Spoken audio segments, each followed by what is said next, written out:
Good morning. Today we will see the solved question paper of microbiology 2020 that is conducted in the month of November 2016 scheme. So the one essay, the first question was define disinfection and name the various types of disinfectants, discuss the role of halogens in chemical disinfection and add a note in disinfection of operation theatre. In this, the definition of disinfection carries 1 mark, the types of disinfection carries disinfectants carries 2 marks, and halogens in chemical dysfunction carries 6 marks, and the note in the disinfection of the operation theatre carries 3 marks. So disinfection is the killing, inhibition, or removal of microorganisms that may cause disease. The high-level disinfectant are glutaraldehyde, orthophthalate, Cidex OPA, hydrogen peroxide, peracetic acid, hydrogen peroxide, peracetic acid, endospore. So the concentration has given here the name of the high-level disinfectant name. These are the high-level disinfectant. And the liquid disinfectant are ethyl or isopropyl alcohol, chlorine or the bleaching powder, then phenolic, iodophore, and quaternary ammonium compound or improved accelerated hydrogen peroxide. Then halogens. Chlorine and iodine are among our most useful disinfectants. They are bactericidal and sporicidal. They are very active in very high doses and their action is very rapid. Iodine is the aqueous and alcoholic solution has been widely used as skin disinfectant. It is bactericidal with moderate action against spore. It is active against the tubercle bacteria and viruses. Chlorine and its compound hypochlorite have been used as disinfectant over time. They are markedly bactericidal and virucidal. Town water supply, swimming pools, food and dairy industries use chlorine for disinfection. The organic chloramines are used as antiseptic for dressing the wound. And disinfection of operation theatre. There are 3 levels of disinfection in the operation theatre: the high, intermediate, and low. High level in disinfection killed all organisms except high levels bacteria, spore, and prions affected with chemical germicide cleared for marketing as a sterilant by food or drug administration like glutaraldehyde based orthopod based agents that is available in India. Intermediate and the level disinfection kills mycobacteria, most viruses and bacteria with chemical germicide registered as tuberculosis by the Environmental Protection Agency. Low-level disinfection kills some virus and bacteria with the chemical germicide registered as a hospital disinfectant by EPA. EPA means Environmental Protection Agency. The chemical disinfection, the formaldehyde fumigation, commonly used to sterilize the OT. For an area 1,000 cubic feet, we require 500 ml of 40% of home formaldehyde in 1 liter of water. The mechanism of action is formaldehyde inactivates microorganisms by alkylating the amino acid and sulfhydryl groups of proteins and ring nitrogen atoms of piperine base. Other agents are alkidol, bacilloid resin, and bacillol. Then the second is ultraviolet radiation. Daily ultraviolet radiation for 12 to 20 minutes, 16 hours recommended, and should be switched off 2 hours before entering the OT.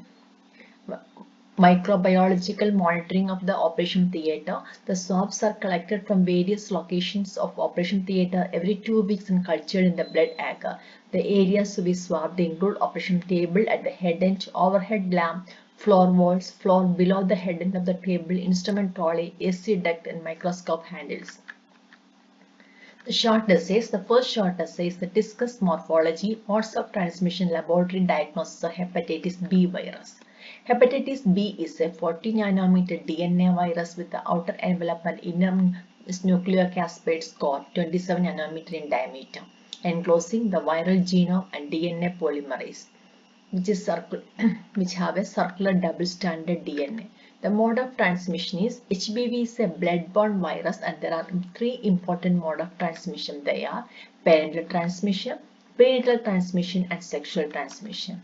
First one is parental transmission. HBV transmitted only in the blood and other body fluid including cervical secretion, semen, and breast milk. Perinatal transmissions, but the vertical transmission from mother to child is one of the most important route. HBV can be transmitted to the babies through contact with their mother's blood at birth and through mother's milk. Sexual transmission, since HBV presents the semen and vaginal secretions, therefore it can be transmitted by sexual contact. Laboratory diagnosis, microbiological or serological test, biochemical test, and histology and immunohistology. Polymerase chain reaction, molecular methods such as DNA hybridization and PCR at present used for the HBV. DNA testing is highly sensitive and quantitative. Specific diagnostic measures are at the serological demonstration of viral markers and can be carried out with detection of HBsAg, anti-HBs, HBeAg, anti-HB, IgM, anti-HBc in the DNA in the serum. The sequence of appearance of viral markers in the blood. This can be detected by sensitive and specific tests like ELISA and RIA.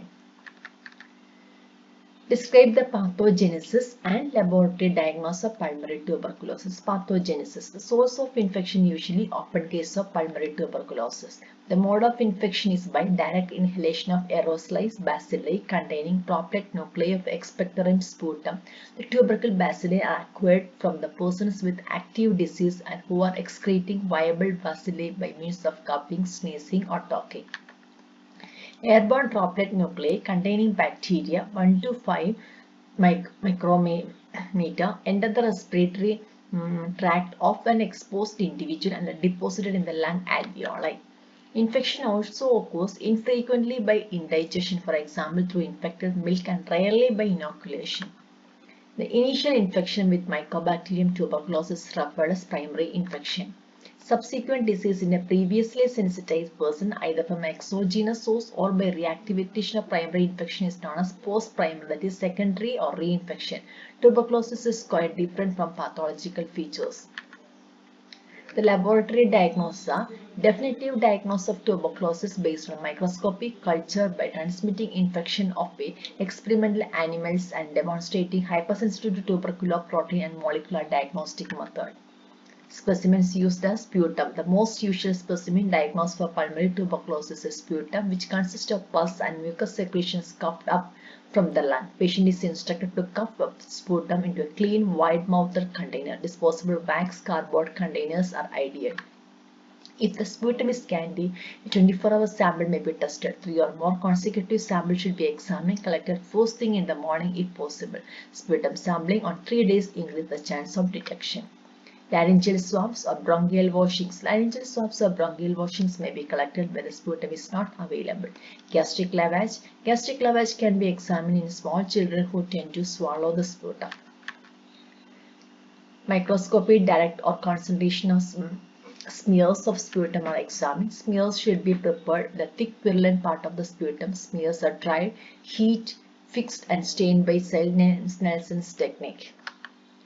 The classic carbolution stain requires heating the slide for better penetration of stain into the mycobacterial cell wall. Hence, it is known as the hot stain procedure. Concentration methods. Several methods have been described for the homogenization and concentration of sputum and other specimens. Concentration methods do not kill the bacilli and can be used for culture and animal inoculation.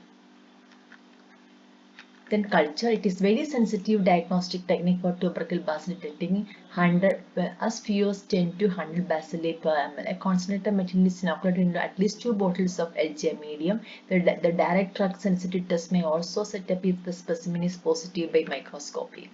Then at last, by animal inoculation, sputum decontaminated and concentrated by Petrov method, 0.5 ml of each neutralized and centrifugal deposits inoculated intramuscularly in the thigh of 2 healthy tubercle negative guinea pigs about 12 weeks old. The short notes are: first one is laboratory diagnosis of dengue.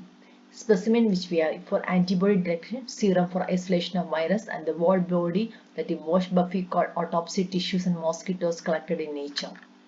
Virus detection isolating the virus is difficult. Virus isolation can be done by inoculating clinical specimen into mosquito cell lines, or suckling mice.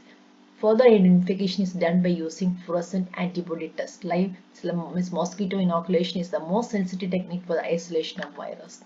Polymerase chain reaction. PCR-based methods are available for rapid identification of subtyping viral RNA can be detected.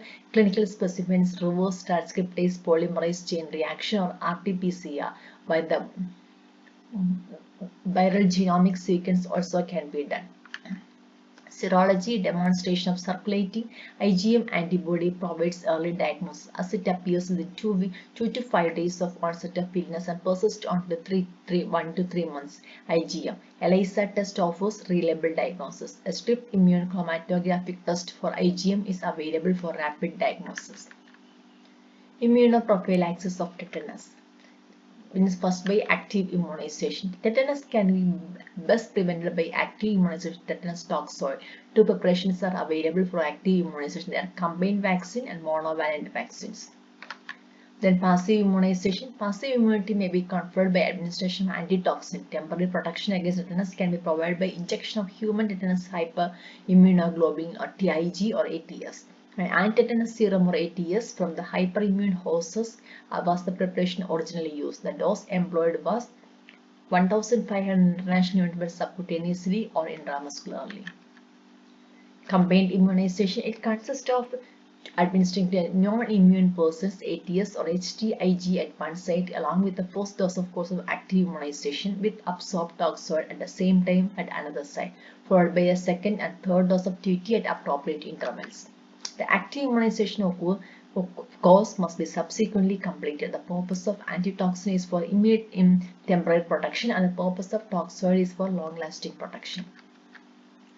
Autoclave. Autoclaving is the process of sterilization by saturated steam under pressure above 100 degrees Celsius. The steam sterilization is carried out in a pressure chamber called autoclave.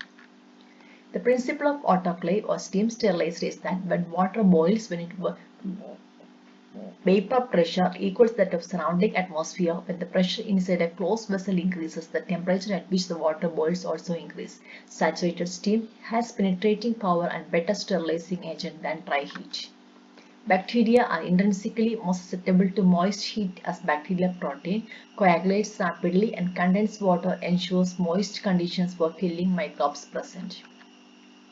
Advantage can be used for powders, anhydrous oils, inexpensive, no corrosive effect on instrument. Disadvantage include high temperature damage some items, penetration of heat is slow and it may be uneven.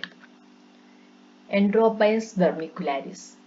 Enterobius vermicularis is widely known as human pinworm due to the female's long pointed tail. Life cycle. Infection occurs via self-inoculation, that means transferring eggs to the mouth with the hands that have been scratched at the perineal area or through exposure of eggs in the environment like contaminated surface, clothes, bed linens, etc. Following ingestion of infective eggs, the larvae hatch in the small intestine and adults establish themselves in the colon, usually in the cecum. The time interval from the ingestion of infective eggs to oviposition by the adult females is about 1 month. At full maturity, adult female measures 8 to 13 mm. Adult males 2 to 5 mm. The adult lifespan is about 2 months. Gravid female migrate nocturnally, that means in the night, outside the anus and ovipose while crawling on the skin of the perineal area. The larvae contained inside the eggs develop, the egg become infective and 4 to 6 hours under the optimal conditions. Clinical features. The most clinical manifestation of pinworm infection is itchy anal region. When the infection is heavy, there can be secondary bacterial infection due to irritation and scratches in the anal area. Diagnosis. The first option is to look for the worms in the perineal region 2 to 3 hours after the infected person sleeps. The second option is to touch the perineal skin with transparent tape and collect possible pinworm eggs around the anus first thing in the morning. Treatment. The medication used for the treatment of pinworm are either mebendazole, pyrimidiol palmitoate and albendazole. Any of these drugs are given one dose initially, then another single dose of the same drug 2 weeks later. Collection and transport of specimen in cholera. Collection of specimen. First one is stool. A fresh specimen of stool should be collected for the laboratory examination. Sample should be collected before the person is treated with antibiotics. The collection may be made generally one of the following ways. First, by rubber catheter. Fecal specimens from early acute cases should be collected in the sterile container. That means universal container, preferably through a soft sterile rubber catheter. Otherwise, rectal swab. Rectal swabs may be used provided they are made with good quality of cotton wool absorbing about 0.1 to 0.2 ml of fluid. Then transportation. It is necessary to preserve the specimen at 4 degrees Celsius or the same appropriate holding medium as cholera virus may die in few hours at tropical temperature.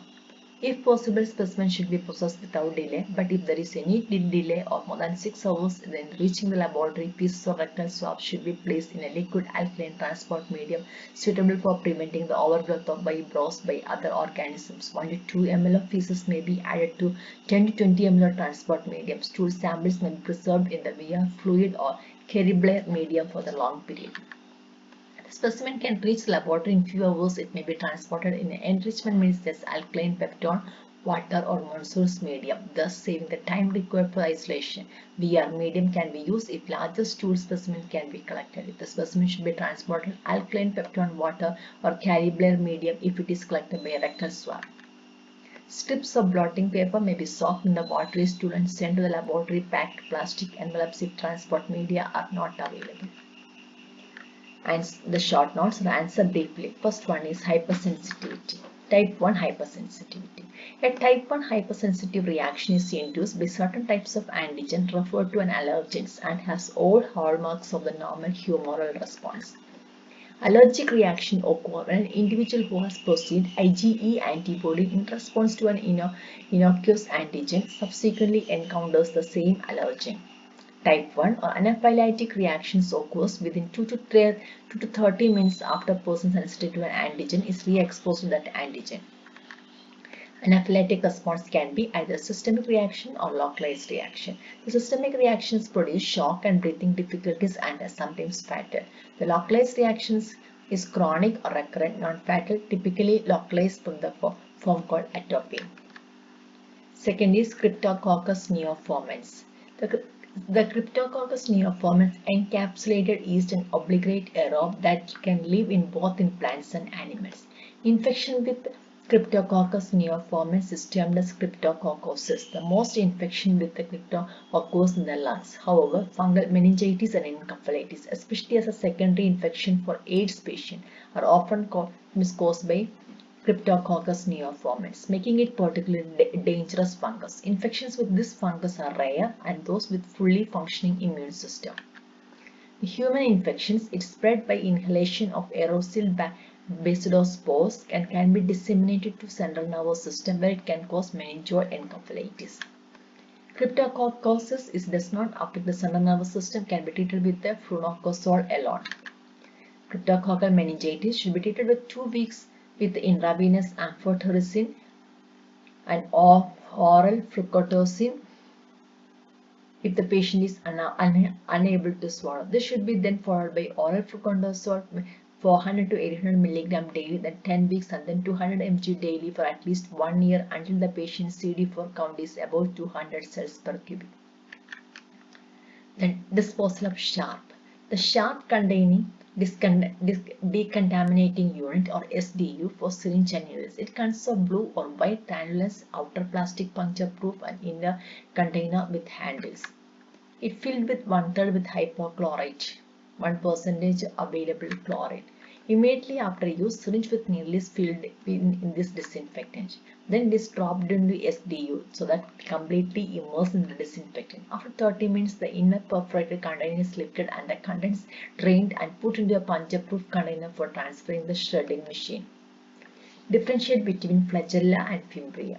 Fimbria are the bristle-like short fibers occurs on the surface of bacteria. Examples of bacteria having fimbria, Salmonella, and Shigella. Fimbria are external in origin, originated from the cell wall. Fimbria are solid structure. Fimbria are straight, non-helical nature. Fimbria are comparatively shorter in length than flagella. Flagella are long, whip-like filamentous structures occur in the surface of some bacteria.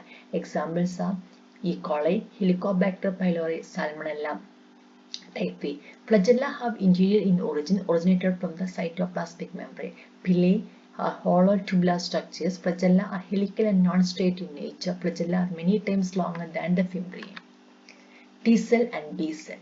The origin of B cell are bone marrow, but T cell is thymus. It is often called B lymphocyte, but it is called T lymphocytes. The position, it is outside the lymph node. T cells are inside the lymph node. The surface antibody present in the B cells, absent in the T cells. They connect to the surface by invading bacteria and virus, but T cells, they connect only to virus antigen to the outside. Membrane receptor antigen, BCR. In the T cells, TCR. Lifespan is short of the B cells, but it is long in T cells. The B cells secretes antibodies, but the T cells secrete lymphokines. The types, there are only one active type, but the T cells are helper and killer cells are available. Then, the difference between live and killed vaccine. Live vaccine is a single dose, but killed vaccine you have to give multiple doses. The stability, live vaccine less stable, but killed vaccine more stable. Immunity induction, live vaccine induce both antibody mediated and cell mediated immunity, but killed vaccine mainly antibody mediated. Cell mediated immunity good in live vaccine, poor in killed vaccine. Duration of live vaccine is many years, but killed vaccine is less. Antibody response in live vaccine is IgG, but killed vaccine is IgG and IgA. And reversal of virulence is possible in live vaccine, but it is not possible. This live vaccine is produced by selection of a virulent organism by growing virulent or in adverse culture conditions. Selection of virulent organism by prolonged passage of a virulent pathogen to the different host. Attenuation by genetic engineering. But killed vaccine, directly virulent pathogen is killed or inactivated by chemicals and gamma rays of heat. Thank you.